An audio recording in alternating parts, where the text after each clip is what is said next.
పొగాకు రైతులకి ప్రాబ్లం వస్తే కేంద్రంతో మాట్లాడాము. తోతాపురి రైతుకి కష్టం వస్తే వెళ్ళి పరిహారం అందించి వాళ్ళని కాపాడుకొచ్చాము. 48 గంటల్లో రైతులకి డబ్బులు వేసాము.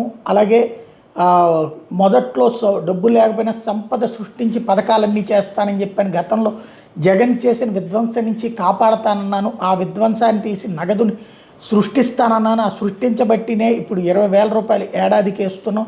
ఇప్పుడు ఇవాళ 5,000 వేస్తున్నామంటే అదే అర్థం. 2,000 కేంద్ర ప్రభుత్వం అంది, రాష్ట్రానికి సంబంధించిన 5,000 7,000 రూపాయలు రైతులకి కూటమి ప్రభుత్వం కట్టుబడి ఉంది. అట్ ద సేమ్ టైం చైనాకి వెళ్ళినటువంటి మిర్చిని అక్కడ ఉన్నటువంటి చైనా వాళ్ళు 3 షిప్పులు వెనక్కి పంపించేశారు. ఎందుకంటే రసాయనాలు ఉన్నాయని. కాబట్టి మీరు కూడా రసాయనాలు వాడద్దు, ఎరువుల వాడకం ఆపేయండి, తగ్గించండి.